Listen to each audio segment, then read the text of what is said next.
Hello বন্ধুরা, কেমন আছো সবাই? আশা করছি সবাই ভালো আছো। আমার একটা ব্লগে তোমাদের অনেক অনেক স্বাগতম। আমরা এখন গাছ কিনতে যাচ্ছি,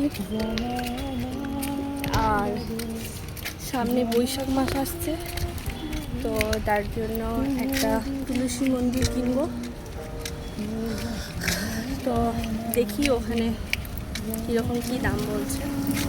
যদি অনলাইনে কম বলে তাহলে অনলাইনে কিনবো, আর যদি ওখানে কম বলে তাহলে ওখানে কিনবো।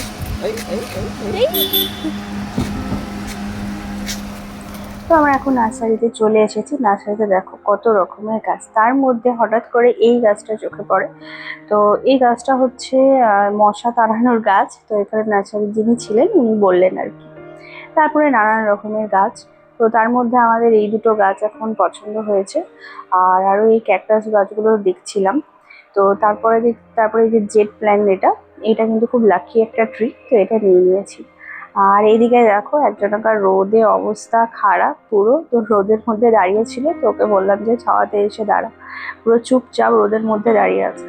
আসলে এত গরম পড়েছে না যে কি বলবো।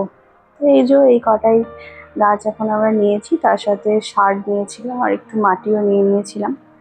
ব্যাস, চৈত্র ছেলে জামা তো আর নিইনি, এক গাদা গাছই শপিং করে নিয়েছি।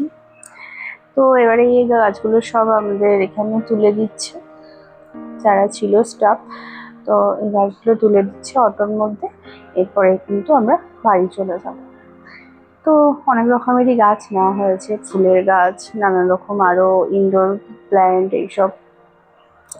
তো এইসব নিয়ে এবারে কিন্তু আমরা বাড়ির দিকে চলে যাব। তো এই জেট প্ল্যান যেটা আছে, এটা অনেকদিন ধরে ইচ্ছা ছিল আমার নেওয়ার।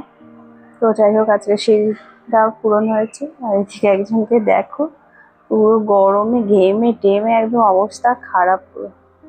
তো বেশ, দেখো বাড়ি এসে গাছগুলো বিকেলবেলায় সব লাগিয়ে দিয়েছি এদিকে। আর এইগুলো এখনো লাগানো বাকি আছে।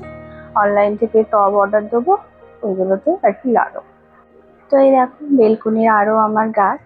আর এই যে অ্যালোভেরা গাছটা, এটার একদম সর্বনাশ হয়ে গেছে, পুরো বেলকনি থেকে একদম সোজা নিচে পড়েছে। তো এটাকে এখন একটু কিছু ব্যবস্থা করতে হবে, দেখা যাক কি করা যায়। চলো আজকের মতো বাই।